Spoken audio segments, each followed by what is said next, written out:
There we go. Now all that stuff in the green room is resolved. Back to your podcast, Jake. Mhm.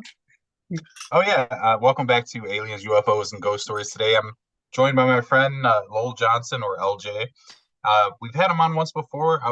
He has such a um, big story to tell that I'd really hope to get him back on just so we can kind of learn more about you. Lowell, do you want to say hi? Hi, guys. Jake, thanks for having me back. You know, you're right.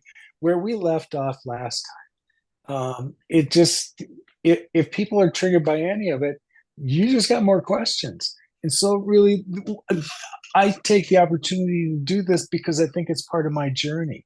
My part of my journey in my service is to help you, the rest of you, figure out how I got to where I was so you get to the same level. And I'm delighted to do it because when I see somebody get it, there's no better joy than that for me. Yeah, one thing we've been talking more about and focusing on lately has been meditation. And even myself, I'm 37, and my meditation practice is very scarce, first of all. And when I am doing it, I don't know that I'm even in the right headspace or doing it properly. Do you mind quickly kind of telling us how, at the very least, when you first started out, like how would you get in that kind of headspace? I had exactly the headspace you have. You know, for a long, long time, I'd heard about meditation and I wanted to understand it, and I just didn't. I, every due diligence reference that this Capricorn does, I couldn't find whatever that freaking mantra was. Now, you couldn't go buy one on Amazon, and there was no decoding one online anywhere. There wasn't a cheat code. However, um, I had a TIA. It's a mini stroke in late 2015, and I had it resolved the first weekend in December. I told you that because one of the things that my surgeon suggested during the recovery period, which he said will be about 30 days, you should consider maybe meditation. Well, what better an opportunity for me to do that while I'm lying on the couch? And so again, I went through every app, everything everyone else has tried to. I just couldn't get to that space where you all told me it would be quiet. And there I would have access to the field of probabilities. How do you get there? Well, then for like the third time, because the universe hits you over the head at least three times etherically with things, during that period of time, I decided to watch The Secret again. So if you've seen it before, you know that there are references to in it to transcendental meditation. Well, that was kind of my trigger, and I thought, well, they're talking about it. These people seem to it work for them. If it's as simple as they say that it is, then it's worth a try. Now, I should preface this by telling you that the process by which every trainer is trained is exactly the same way the Maharishi taught everybody from the get go. It's the same 4 day process. And everybody does it the same way. The only thing that is not the same is the mantra that you receive. Um, anyway, because of how specific the training is, they're not in every corner. So I'm really not surprised in retrospect at looking how everything has lined up the way it was supposed to for me, that my trainer ended up living about a mile away from where I happened to be at the time. So bless Marie Kelly. She was the woman who had been trained by Maharishi again. She was, yeah, about my age too. I knew day two, what I thought I was going to be doing was teaching others transcendental meditation. Because even after 2 days, I found that space that they were talking about. And later, I would appreciate the differences between meditating by yourself and meditating in just a small crowd. And the difference when everybody in the room is at that vibration, wow, that's a whole another level. So, in answer to your question, and in my opinion, the easiest, fastest way to get there is reach out to tm.org. Transcendental meditation is the simplest thing I've ever gone through. They have lots of programs. There is a fee associated with it, but once you're trained forever. The support team is there for you forever. And if you decide that you wish to go to, higher levels and decide to train like I thought I was going to, there are programs in place for that. And in my opinion, it had a lot more benefit than just my mental state and my connectivity to the potential of multidimensional things. Never mind what it did for me physically, because somewhere in the middle of all of that, too, I just lost 35 pounds somewhere else without going on a diet plan. And there was no exercise plan that I came up with. You just get in that sync and meditatively, you just kind of let the universe take over. And man, when they steer, things get done. Yeah, I'm really glad that you mentioned that. Was that tm.org? Yes. Yep, I'm going to have that in the links below. I'm sure that there's a lot of people that are kind of in the same boat as I am, where they're sincerely trying to get to that place where they can really benefit from meditation. They just don't really know where to start. So that might be a great place to start, guys. The best results I ever had during a meditation, it was a lead meditation at a C5 about 6 or 7 weeks ago, and I think I get what you mean with I mean, before we even sat down, there were orbs, which I've never really seen before at that height, going crazy. I think the energy of the group was just so intense, and especially during the meditation, we were doing shamanic chants, sound baths. The woman who was leading it worked alongside Dr. Stephen Greer for some time, so it was led, I thought, really, really well, and got a lot of confirmations that night. But I think I know what you mean, just the energy of everybody else. Is that kind of what you meant by that? It's a vibration that you achieve. That's the best way that I can put it. And when everybody has their own vibration. So, in a crowd like that, one third dimensional person can disturb that apple cart pretty easily. So it's really a blessing when you look at those opportunities when the setting is perfect. Because those orbs that you were talking about, the energy has to be right for you to be aware of those and then see them.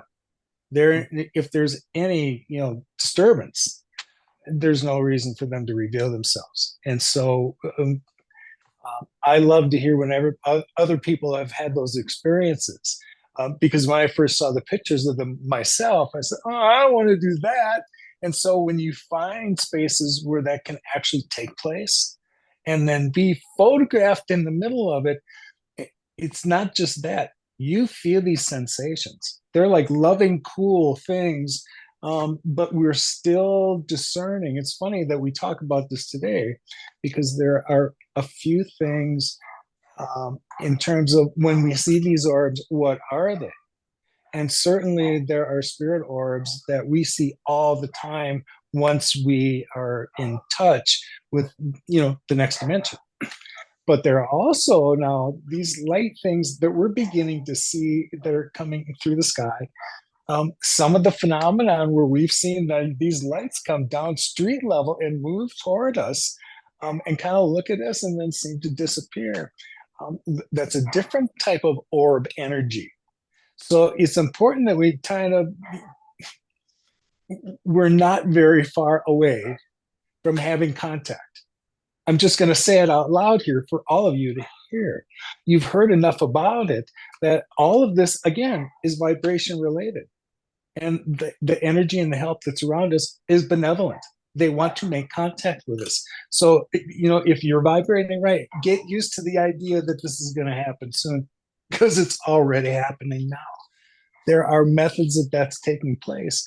And so when we gave some thought to when we saw these things in the sky and we've seen them almost detached, like, a mothership in, a smaller craft or three craft that seem to have broken off.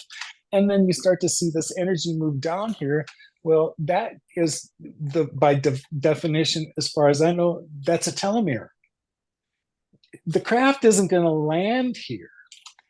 They teleport themselves down in that light fashion, and that's how they get to the surface. The craft doesn't need to land, only they need to get to the surface. So when we start to get used to the idea on how these things are actually going to unfold, maybe we can help eliminate the impulse to be fearful of it, and just leave ourselves open to benevolent things that are coming our way. And they're coming rapidly because we've been influenced by this energy that cosmically the earth is going through. So regardless of where our vibration is, hers is, as a certainty, is on the rise. And any day now, she's in the next element.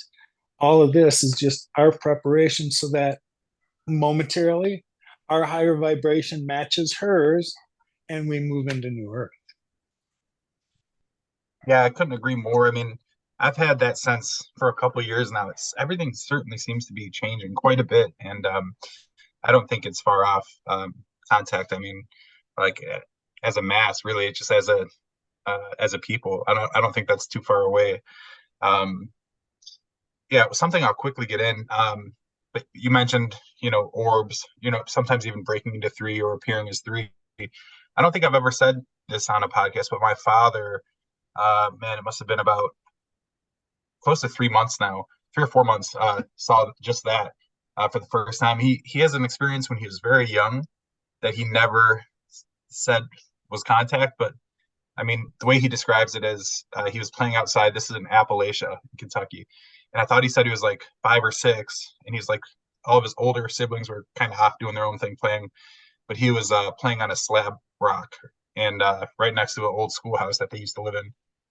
And he said he looked up and there were three really bright balls coming towards him. And then he says he fell asleep. So, and he's never described that as contact of any kind. But then about 3, 4 months ago, right before they moved, he was going to work and it was 4:30 in the morning. And he took a video and I mean, clear as day, there were two kind of moving in very strange directions. And the one on the bottom just, I mean, there's no way that they were helicopters, drones, or anything, but he got it on tape. Luckily, had pictures. Unfortunately, it was a terrible phone. I just love that I hear from experiencers and not some talking head telling me about somebody they heard or what a neighbor said over the fence. No, no, these people are having real experiences. The thing that I have the most fun with is now that people have heard my story and they are triggered by Lemuria or Telos meant something to them. And they start to open up just like your father did. There's one woman in particular who's just dear to me. And I heard from her about 2 years ago. And she finally came on to one of the podcasts. She sat and just listened for one Saturday. And then she came back the next one and felt like she could talk a little bit. And when she did, she opened up about experiences she was having 30 years ago when she was younger. And the first time she tried to express it to friends and family, it was not well received. So she tucked it away until she finally found some group, a small group that kind of talked like she did, sounded like she did 30 years later, where she could open up and talk about these extraordinary things that were happening to her. And that, again, they were benevolent.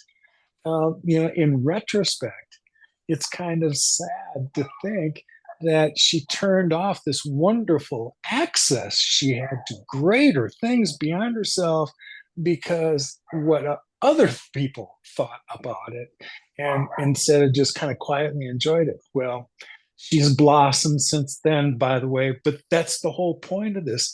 When we exchange these stories, they either trigger to us or they don't. If they don't, it's fantasy. I'm moving on. It's like I read this comic book and I'm done with it. But there are a certain number of us where we know instinctively, where we feel it, that that stuff is real. And all we're doing is just preparing ourselves for what's coming. So when others vibrate at the same level, we all just kind of rise together. That's the feeling of collective meditation. I do not want to take anything away from you got to be able to find that space on your own first.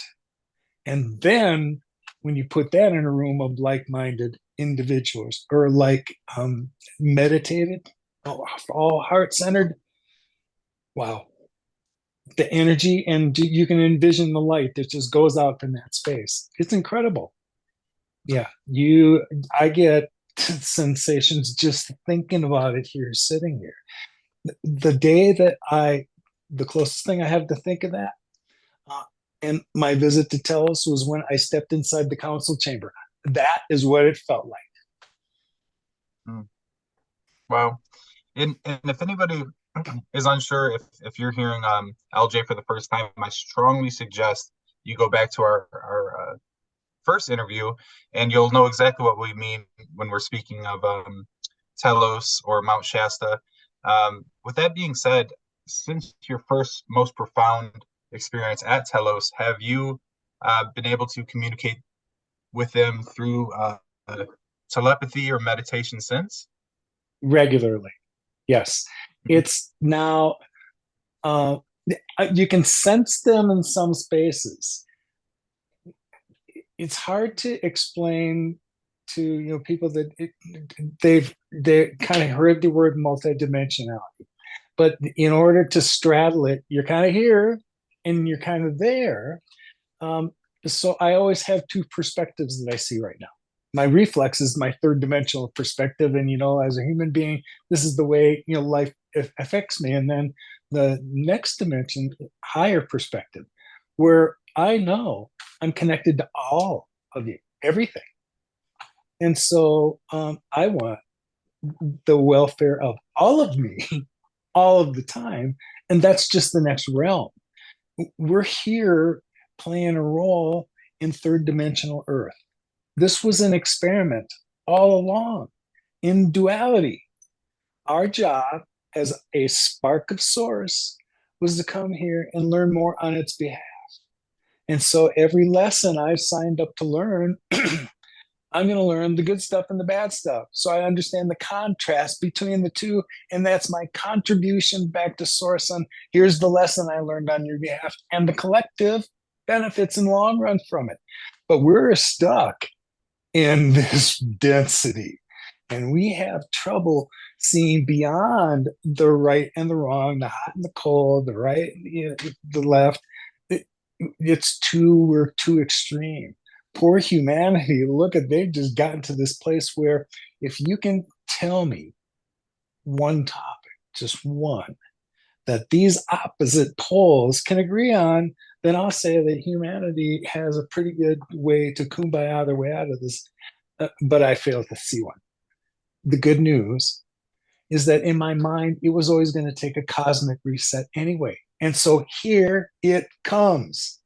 This cosmic ascension that Earth is in anyway. We're just critters crawling along, hanging on while she's going through the process. But what a cosmically historic time to be here, huh?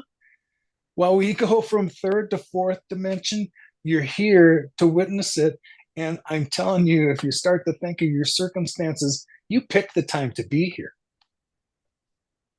Yeah, that's funny you say that. I've always, even before I was interested in this subject whatsoever, I just always had this sense that, and I know this may sound strange, I always had a sense that I was going to be here on Earth when there were big changes. Honestly, God, I think I started feeling that way when I was like 15, 16 years old. I never knew what it was or why I felt that way, but it certainly seems, I mean, we certainly seem to be going through some big changes now. So are you saying that you've kind of felt that sense before, like almost like you chose to come here during this time? Yes, I know that for a fact. If you were to really, let's say that you just bought everything I told you, and that I am well aware of incarnations I've had in the past and the roles I played in past lives. I know why I'm here now. And, I can describe that, and maybe we'll devote a podcast to talking about that kind of, my linear line, because I had always been triggered by the fact that, okay, if you're telling me I'm a star seed and I came from somewhere else, and maybe I'm a future version of that, the Pleiades always stuck out like, a sore thumb to me, always, always. And so in my heart, I know whether I'm a future version of me from there, however that manifests, that's my star seed roots. But now, how did I get to Earth? And in this particular plane, at this particular time, knowing the cycles that Earth went through, and as a soul, an immortal soul, I can't even play into the number of lifetimes on Earth because I did gigs other places just like you did before I decided to come and volunteer here because we were volunteers. I saw myself and how I got here. Um, I've had a soft spot for Gaia in the world always, first and foremost. Humanity, love y'all, but your second place too. If we take care of her, everything else is cream peaches after that. Um, so I understand there's a cosmic order of the Melchizedek, and their job is to bring lights everywhere in the galaxy, to bring light. Now, there are two versions of light to consider here. It's the light that we carry, that we emit, that defines our vibration. And then there's the light that's physical, which is giving the next, when we see these eruptions coming from the sun, that's enhanced photon energy that came from our central sun first and is going out within this cosmic cycle that we're in. The age of Aquarius officially started in 2012, and we're on the clock in this enhanced band of photon energy to be bathed in it for the next 2,000 years. This is why we just feel energy that we don't quite understand yet, but it's coming at us at a rate that it's affecting all sentient life at a cellular level. Now, here is where we've gotten some other assistance from some of our galactic friends and our angelic level friends. Is that this body that we're in right now lives on, if you can understand the notion of we vibrate at the same level as Earth, and we're used to living on half orientric light, this light energy that's coming at us. We've lived with this. However, there's a whole different spectrum of light that is coming our way and has been coming our way for a while. So some of the adjustments that's been made in our cellular structure has been made possible so that our DNA can hold higher frequencies and greater light because that's what's coming. So people that have felt this shift energetically, there is your physical demonstration of what I just described as what's happening. So if you want to kind of understand it from a human perspective, and we always do, and I always want to explore these things so I can understand the physicality of it, because that's the only way humans really get it. The lofty ideas and the things that occur to me about higher perspectives and that kind of sensations and what I get to see in spectrums. I can't describe that because I can't even tell you how to see that until you see it. But these other sensations, yes, when I can put them in the senses that you can feel, when now there's solar energy and all you empaths, you know it before that energy even comes up on your app and says, yeah, G1 level, you already knew that. You just have to be paying attention to it. And if there was ever a time to do it, now is a good one. So for some of our younger audience who might not know exactly what we mean by raising your vibrations, could you elaborate on what you mean by that and maybe how somebody can achieve that? Sitting at my perspective and my age right now, I would say that the norm is really for younger people that you already do vibrate at a higher level. You don't know what it is. It's just kind of your nature. That is assuming that you've unplugged from all the white noise around you. When you get down to your essence, You guys came into these incarnations a lot less handicapped than we did. You have more command of the information that's been locked in your DNA because you too have had many incarnations. You just chose this, particular avatar to play it out right now, and so here you are. But imagine if you can unlock all of your Akashic records and have access to them right now. This is what's happening now. Mechanisms, however that happens here cosmically, is unlocking information we've had stored away for lifetimes because we're coming to a stage where we're going to get to use it. Hmm. So I've researched quite a bit of Dolores Cannon's work, and um, I've always believed, and I think that you've talked lightly about this already, that we do choose to come here.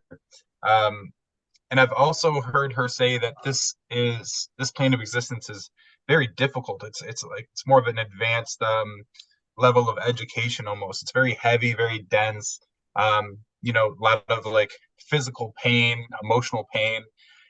Why is it you think that we choose to incarnate here, our consciousness, our souls? Um, if you thought of this as like um, Boy Scout points, Girl Scout batches, um, Earth, she's right. I think I'm trying to remember how Dolores put it because I know how you referenced it. And yeah, um, Earth is a like a really tough boot camp. We came here really.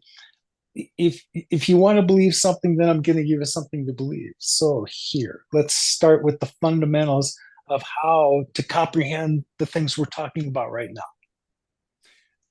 You have to come to terms with first and set aside whatever instructions you've had up to this, religious or other, to the fact that you've had other incarnations here. You're a soul. This is an avatar. Your soul is riding in it right now. And right now, because of this density that we're in, the third dimension, it's this physical carbon form.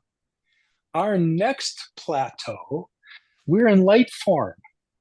And while we're in this transition, those changes that I told you that are being nested in your at a cellular level are already ready to transform you into crystalline form. So when we get there, light package, very much still physical. So I am curious about what that's going to be, because in the fourth and fifth dimensions, we still reside in a physical form. It's when we get to sixth and seventh dimension that our light packages are such that they don't take form unless we choose that. But you're beyond that. Anyway, that's kind of a primer on dimensional awareness. We're stuck in three right now.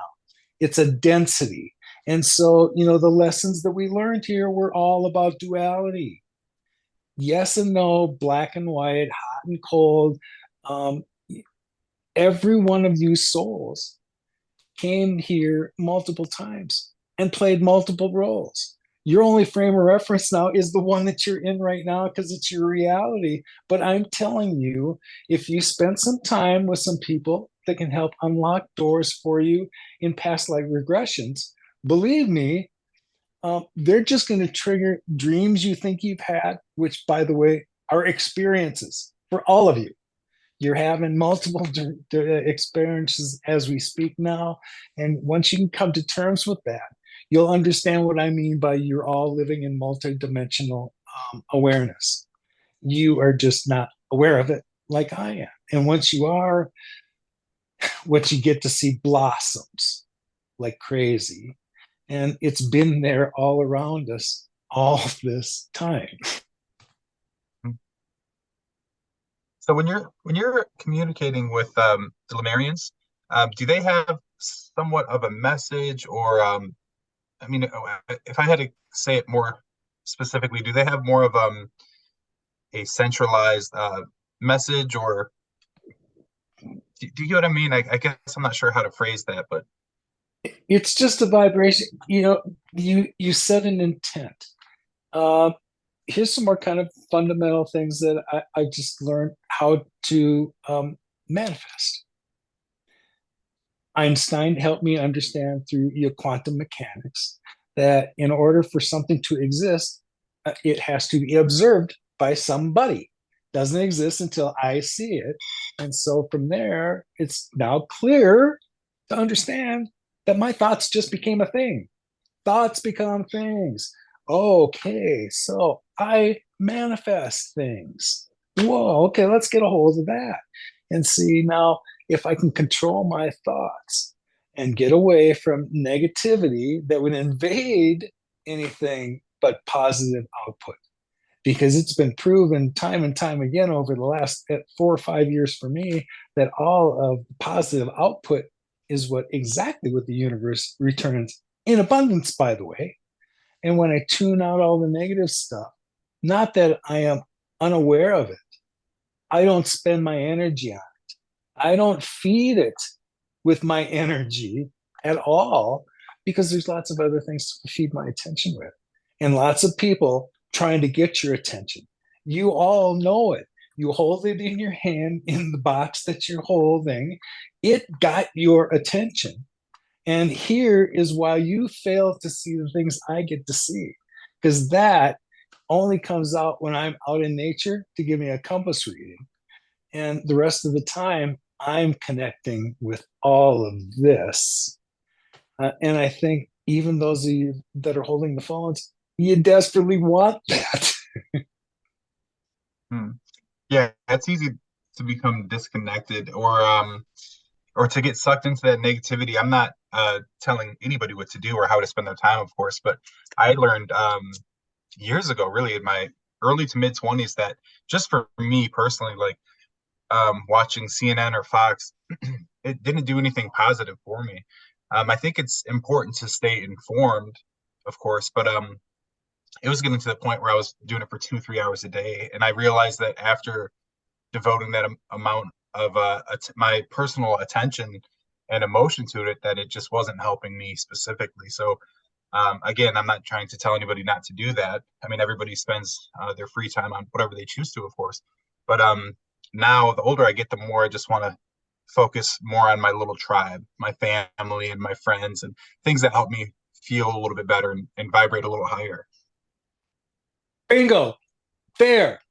You just unlocked the one thing that you need to get out of this because you just described what you needed to find. You needed a barometer.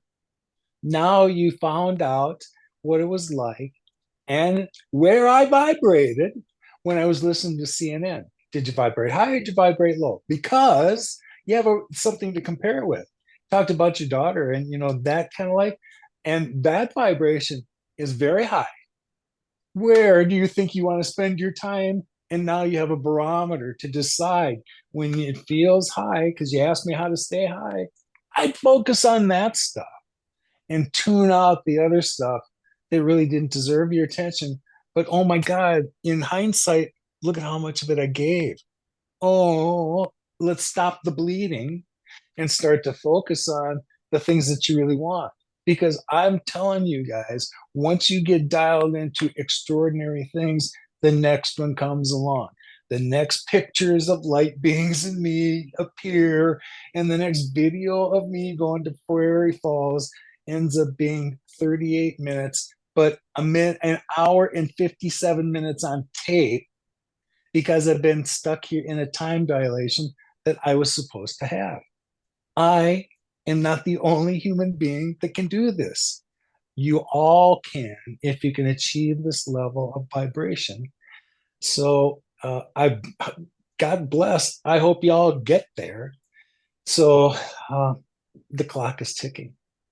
That's why I say what I'm saying, or I just shut my mouth and never say anything again and just kind of drift off in bliss while the rest of you are trying to figure it out. But I do have a heart for others. No reason. Of course, that's why I chose to be a hotelier all my life. I took care of people. That's just kind of who I am. So I'm here to help you until the end. There is more to understand about the vibration, but I understand it perfectly. And I'm here to help anybody in whatever way for them to get loose of the things that force us and box us into the things that we think. That was the first thing I had to get past, because if I was going to expect and understand extraordinary things were going to happen to me, I wasn't going to have them in my mind already. I had to be open to something new, and I asked for miracles. Don't say no when they show up. That's a great way to phrase it. Um, but yeah, just to hop back to Mount Shasta, I've heard that the energy there is palpable, if I'm saying that right. Very, very overwhelming and high vibrational and positive. Have you ever been to another location that's even close to that? Yep, I'm in it now. I'm in an area near Sedona, by a series of circumstances where I'm supposed to be. And the original reason that I came here wasn't the draw to be, in a warmer climate this time of year or even be near Sedona. It was, I heard about some strange high frequency energy, high vibration energy in a particular area. And I went to sort it out for myself. And I can tell you with great certainty, it's freaking here, because I'm having Shasta energy like experiences here. And I don't say that because, Shasta is some benchmark. Well, it is one of the only ones for me. I'm just telling you, extraordinary things have happened in both these locations. And it's not about, the people that invited it here. There is something to cultivating that with the proper intent and people that are here. But what I'm saying is that the nature of this property, this land around here, it's freaking energetic as crazy. Hmm. And And why do you think? then take into consideration there's activity in the sky in this area of Arizona and the opportunity to see it in clear nights. For the first time, I invested in an infrared camera, not an expensive one, but one that I can finally see the Pleiades from here. Somebody has said you can see it with the naked eye. Well, maybe when I was younger, I might have been able to. But these goggles, oh, they get out there and they can see it.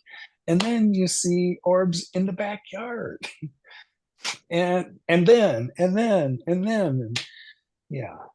Here is where I wish all of you listening to this would be on your next podcast and talking about the same experiences. That is why I do this. I'm not asking you to go listen to a bunch of talking heads talking about this stuff. I'm suggesting that you get off your butts and you go into nature and you find these things for yourself because they're waiting for you. Mhm. Yeah, I'm glad you mentioned that. I mean, I've not been to Sedona or Mount Shasta. I'd love to, and I've heard the same thing about Sedona as well. But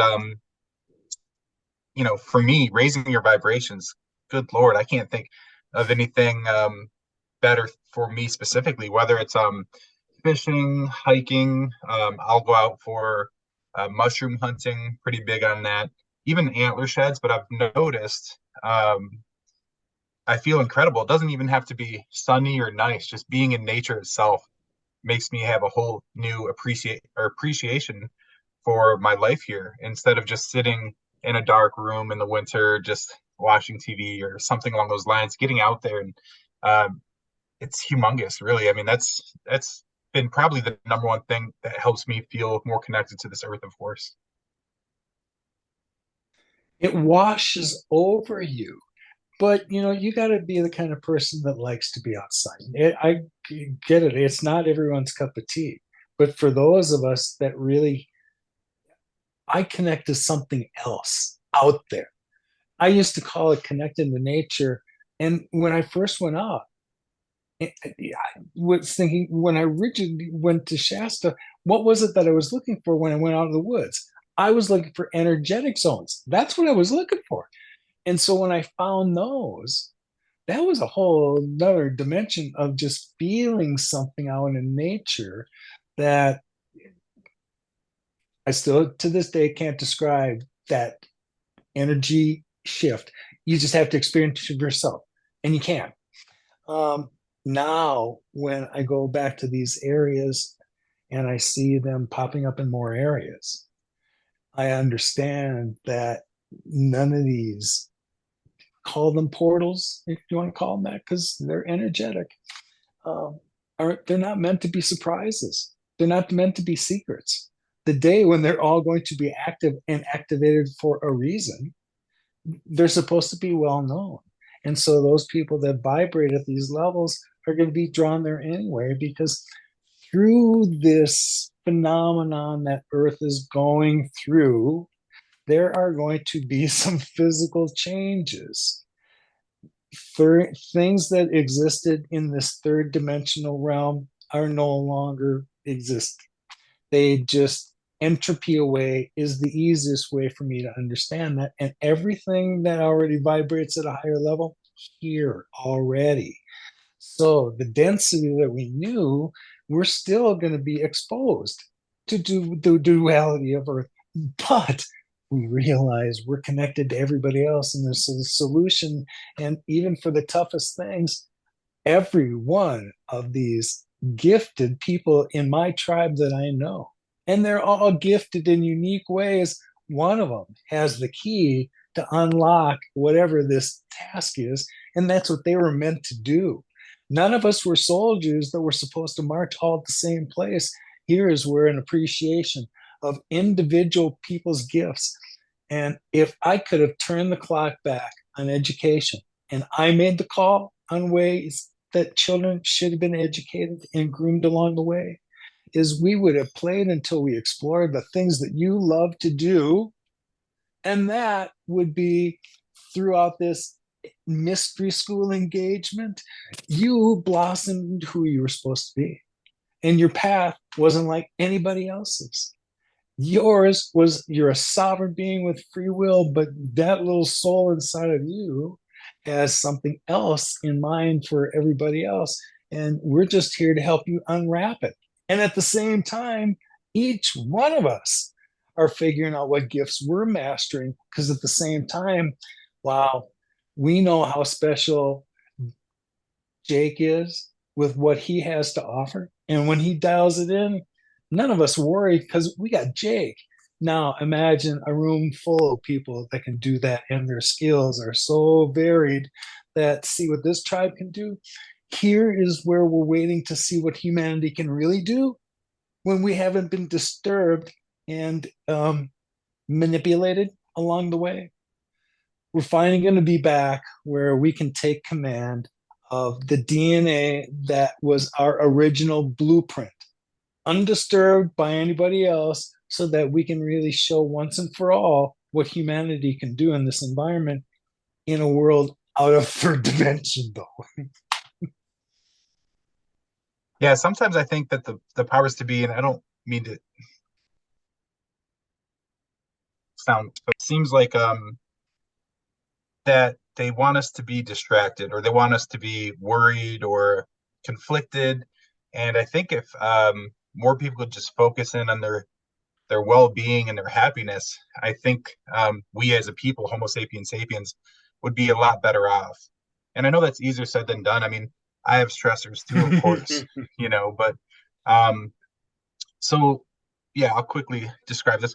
So last year I went through this terrible depression, and now that I'm out of it, I mean, I'm talking, 9 months of a very deep, dark depression. In that time, I had lost 40 pounds.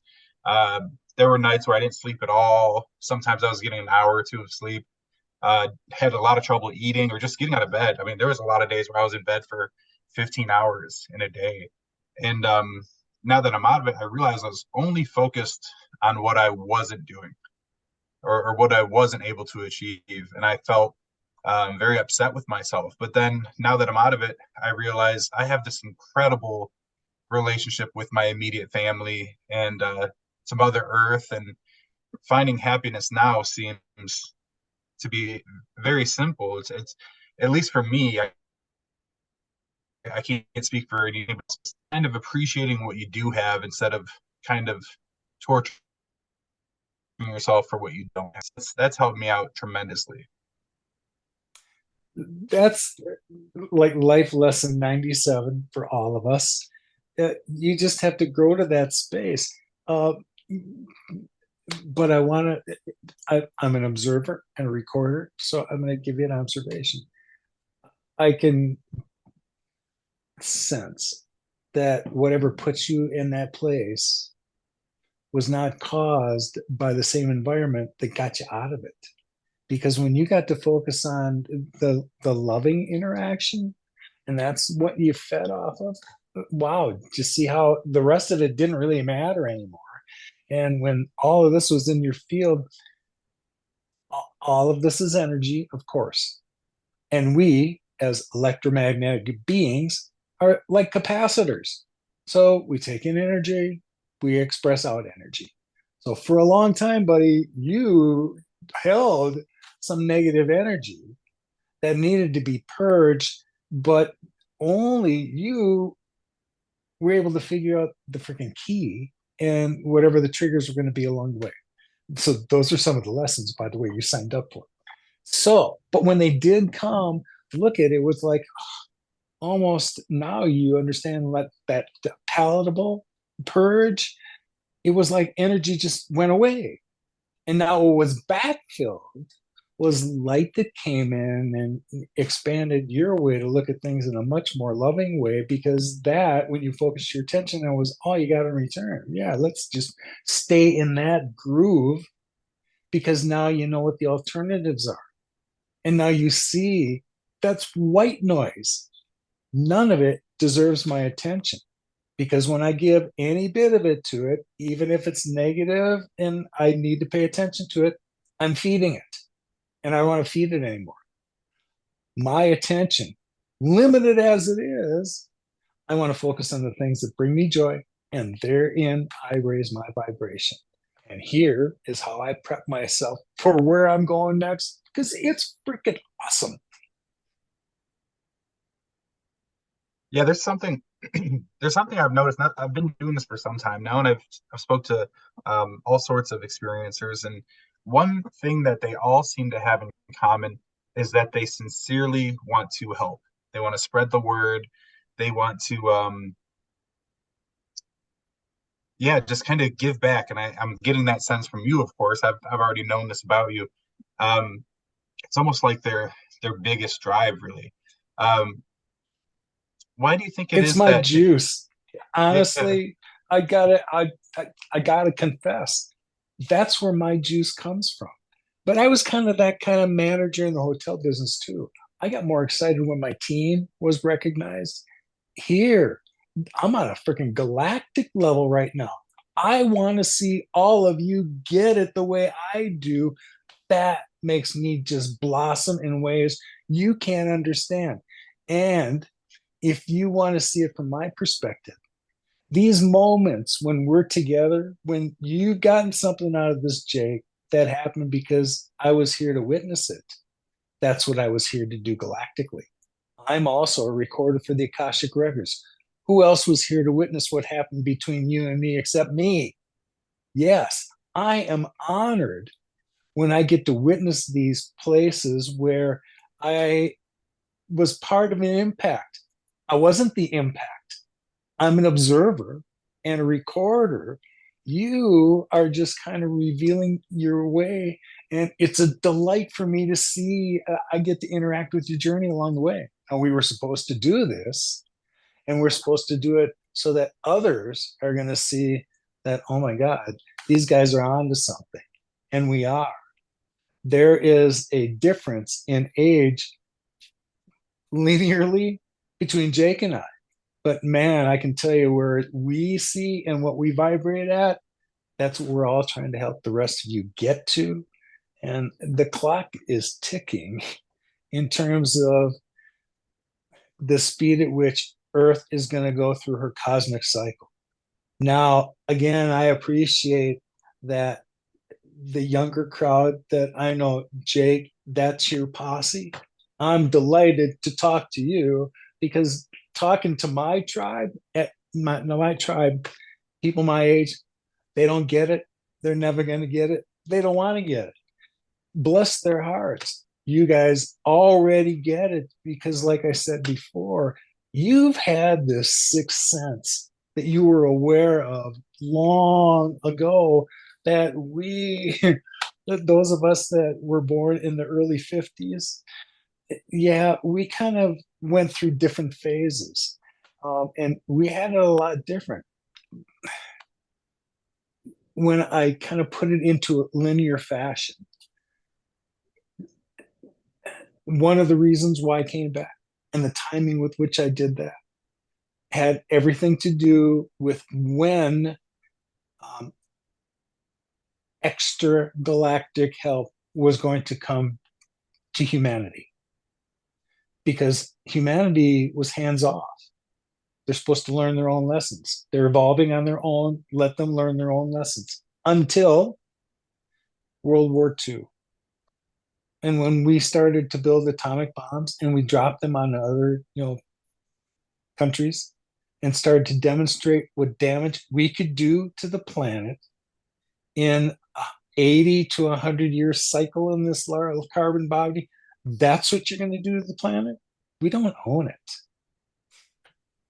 We're just critters crawling along on it. But look at what we could do. Those stories about Atlantis and Lemuria were true. And look at, guys, we're not far from repeating those all over again. Well, one of the incarnations I believe most and is dearest to me is that I was through a priesthood at a point when Lemuria and Atlantis, coexisted. And I happened to have my parcel butted up right against to an Atlantis colony, Atlantean.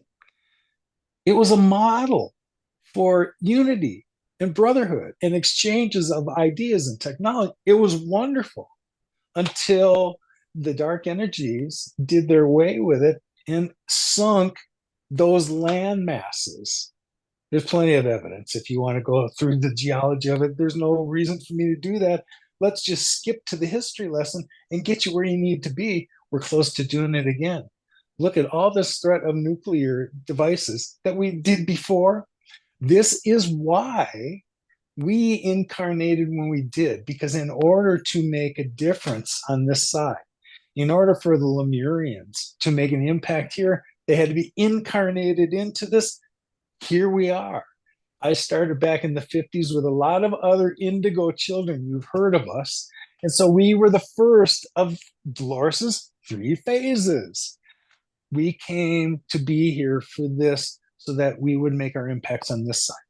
So when I was asked to go to Telos and thought of it from my third dimensional perspective and asked if I would consider being an emissary, Lowell, you're one of us. Yes.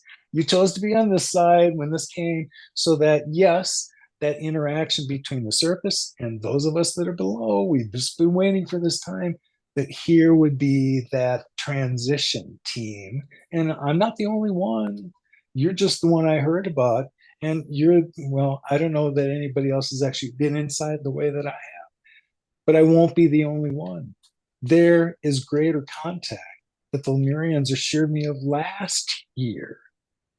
And that manifested here where I am last Sunday. There are lightnings that came and, where I was, similar to what happened to me in Shasta. So that was the Shasta-like thing I was telling you about. Yeah, it's real. So this may be just a stretch. I'm just really just trying to connect the dots here. So these really high energy places like Mount Shasta and Sedona, do you think, and again, this may be a stretch, but like I know Linda Moulton Howe strongly believes that there are civilizations within mountain ranges. Do you think that that could also be the possibility for Sedona? Well, yes, but they don't require mountain ranges. See, that's what we think, because in a 3D head, everybody lives in a cave. Here's where we need a better way of helping people understand dimensional levels and what exists in a dimensional level and what takes form and what doesn't. When you get a command of that, come back and we can have these conversations, but not everything is in the cave However, having said that, the Agartha network, the cities within inner Earth, there's 120 of those that we know about, and those are within the Agartha network.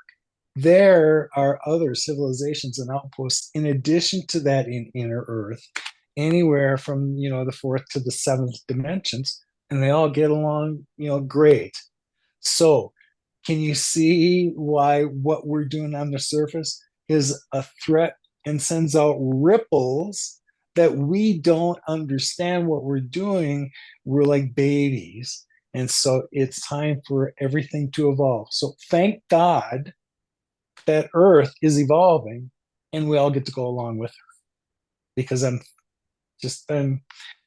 as a human being, I'm embarrassed by what we've done to her. And we've shown really little regard. We have not been good stewards of Gaia in the past. We want to rob her of what's inside of her. We haven't learned the ways that people used to be. When the first civilizations were here, everyone lived in symbiosis with the earth. We didn't dig her up. We found a way to live with her. And man, the bond between them, there was Eden, that was Avalon. Everything was amazing. And then, just everything evolves and changes.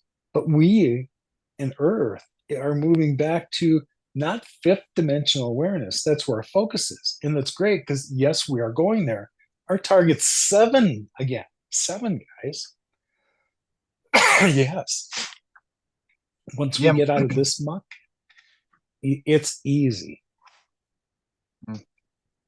yeah, I'm glad you brought that up. I think people overlook that sometimes. That's a great point. It wasn't very long ago where we weren't doing anything like we were here in the United States. I mean, American Indians, they weren't creating towns, let alone guns and nuclear warfare, anything really. I mean, uh, they were so connected to the earth, and they probably try to communicate with their star brothers and sisters so often because they were outside all the time. They were sitting by fires, dancing. They were just very, very connected to the earth, and I think that's probably why they had a close connection with beings outside of this planet. Really, You got it. It makes me wonder, where did the sophistication that came in and displaced that mindset? When did their breakdown happen? Because why didn't they learn to live that way? I don't know. Um, it's There are deep third dimensional lessons that always, there's this side and there's that side. That's what we're stuck in the midst of. The good news: Earth's done learning third dimensional lessons. We're done. So we get to pass along. Um, what is necessary for people to move into the next realm is you need to clear your karma. You need to be balanced in order to move the next thing, or you have other third dimensional lessons left to play out. You've heard it's been said that you repeat the lessons until you get them. And even though when Earth ascends, your soul here, let me help put this into perspective. Your soul is still riding around, and there are other third dimensional realms you'll go play those lessons out in. We hope that you can avoid that. If you really want to go with the rest of us to New Earth, here we are explaining the method to get there. And it's not a 1, 2, 3 kumbaya that I teach you. There's nothing I can sell you to get you there. You can't buy a subscription that I wish I could benefit from. All I can do is just point you in the directions where I found this energy and help you understand how you draw that out of yourself, how that mastery for you to find the light that you're connected to everything else. You got it. You've got this. We're here to cheer you along and fill in the gaps when we can, but we're not on your journey. We want to support you because, as I described before, those Akashic experiences you're having on everybody's behalf, damn it, Jake, in the end, I fit from them and I didn't have to go through the crap you did. So thank you for the shitty shit you had to learn on my behalf. And you're welcome for mine. It's a good way to think about it. Um, Mm-hmm. so yeah, I've often said that when I was early on in this, I didn't really know what I wanted to get out of it, other than me just being interested in hopes that I would educate myself and our listeners. But now I'm almost thinking myself as kind of like a messenger, and our guests are the message. In in that I can help get other people the message. One thing that people um, who like really look into the symbolism with owls is that they're messengers. Mike Clellan is a big believer in that. I feel like I've been trying to make it a point to ask all of our listeners or all of our guests if you've had any odd occurrences with owls or just anything whatsoever with them. 'Cause I know you're outside a lot. I I am very fond of there's a tree on Mickey Magic's compound. There's actually two trees back there. He lives in a place in the Santa Cruz Mountains called the Enchanted Forest, and it's called that for a reason. I have witnessed sprites and fairies, whatever you want to call them, in the area, and I have photographs of them. But aside from that, there are two trees on that property. There's a grandmother tree and there's a grandfather tree. And when I first, Mickey walked me back, it's in a great spot. It's out, there's nothing around you except nature. When I walked back there, I mistook that to be the grandfather tree. And when you saw this tree, it had an opening that had been there for a while. You could tell that people had been inside of it because there were char marks from, when people had, lit little fires or candles. But over here, when you got inside, Mickey pointed to a perch where a white owl either lives or stays. And so, yes, in this little magic environment, there's an owl that's here in this environment, lives in the grandmother tree. Wow. Yeah, the Yeah. reason I asked is in the last year and a half, roughly, I've seen almost 20 owls. I don't know why. It's just so condensed. I'm not, yeah, I mean, I even rehabbed an owl for 4 days that refused to fly and finally flew away not long ago. And I've been asking our guests, and nearly all of them have something. Sev Tak, Dolly Saffron, Ron Dawson. I mean, he even helped rehab two of them. I just think it's really odd, and I'm trying to figure out why that is. Most recently, um, it was 2 weeks ago, Saturday, my aunt passed away, and she was 1/8 Cherokee. And later that day, I was building the fire. It was smoldering, and I was working on a rake. I had to replace a handle. It was probably about 8:30 at night, and it's pretty dark here. It was a clear night, and I look up at the stars, and the biggest owl I've ever seen flew directly over me at treetop level. And it's happening so often now where I'm not even really making note of it anymore. You How know, do you uh, feel when that happens? When that sensation's there, do you feel some energetic exchange? feel very happy, and sometimes I almost feel protected, especially early on when they started showing up around that depression that I was going through. You know, but yeah, I just think it's really fascinating. I've not really been able to make sense of it. I mean, Mike Clellan, of course. Do you know Mike? He's kind of like the Mhm. owl guy within the community, but he's studying the connection with owls and experiencers. But It's, everybody has something that they pay attention to us for. And that's great mm, because, like you, I've had experiences of not to the degree that you have. So one would think that if we need to hear about Jake or we need to hear about owls, Jake has had multiple experiences around them. There's something more to it, Jake. So just my experience in extraordinary things is tuck it away. Just be aware of it. And one day, aha, and you'll come back and say, remember when I started talking about owls and there was all that? Yeah, I have the answer. It'll come to you. It was meant to. You don't notice, there's no coincidence to anything, in my opinion. Nothing.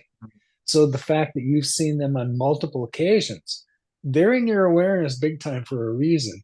You're going to tell us what all that's about later, and we're counting on you. So, I hope so. I've been trying to make sense of it, but I really do appreciate you coming on, and I think that we can benefit a lot from your message.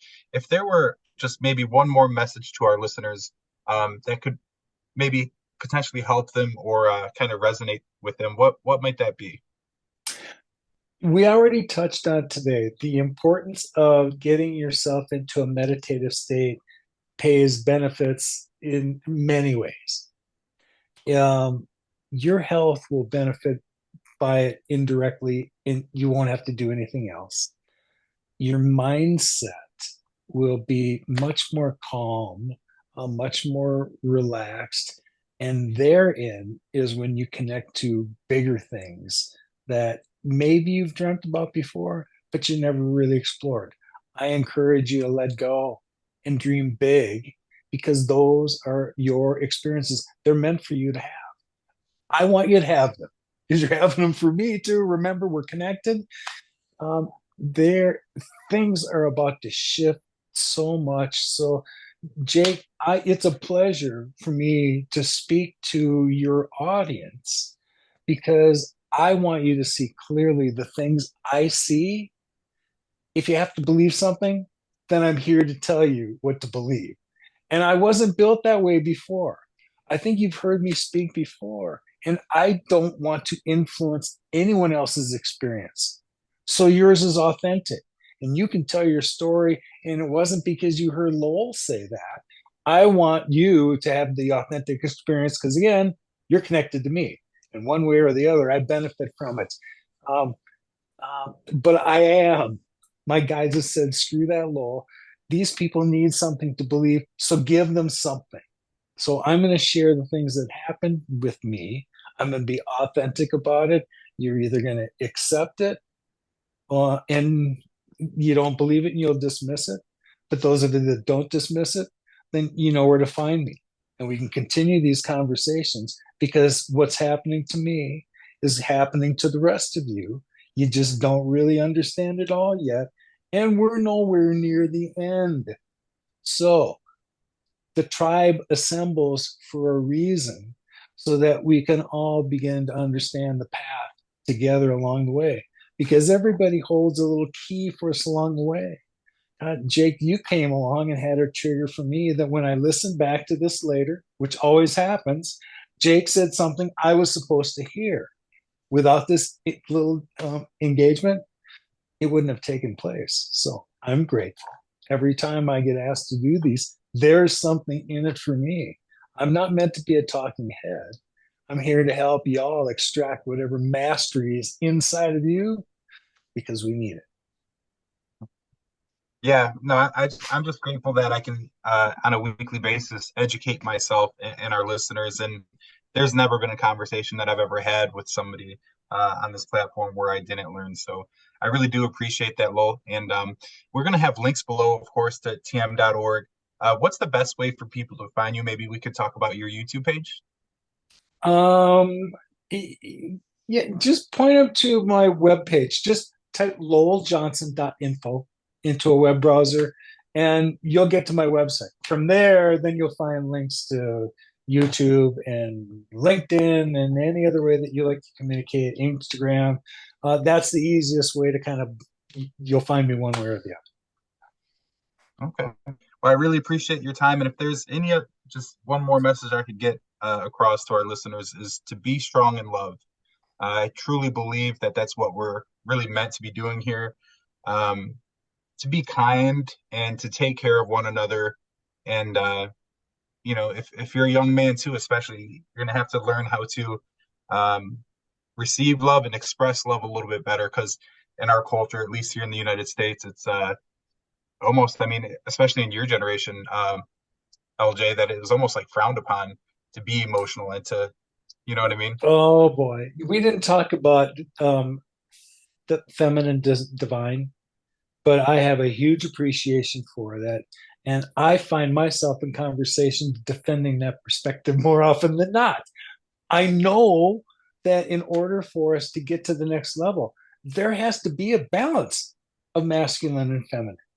And if I tell you what the real secret to all this was, when we were first placed here and the mindset was seventh dimensional, we understood that the direct connection to source was through the feminine divine, and that it was the masculine divine's job to carry that out.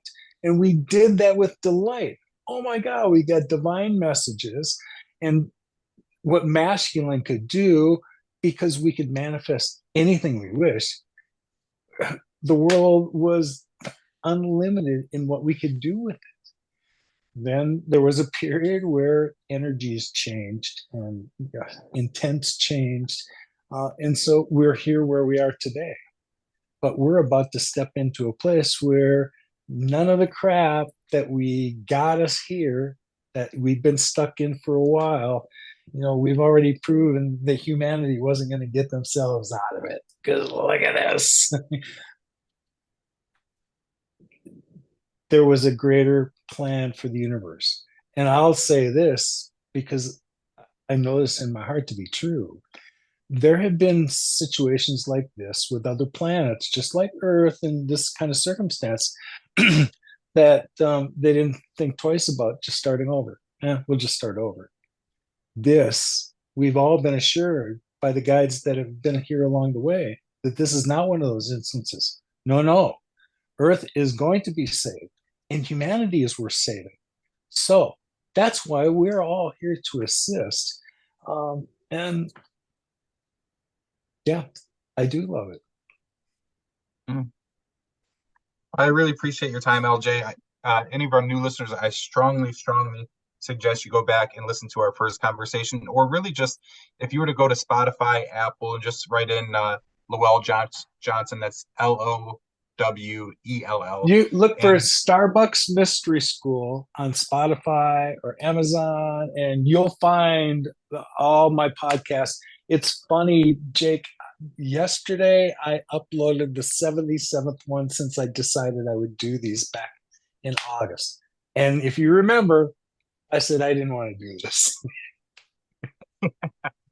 Yeah, I listened to well, more than a couple, probably about a half a dozen, and I'm so glad that you came forward, and because it's kind of a difficult thing to talk about, especially in such a public way. But really glad that you did, and I think that we've learned a lot from you, and I hope that we continue to be able to learn from you. So My pleasure. Nice to see you again. Thanks again, Jake. yeah, nice to see you again. Hopefully we can stay in contact.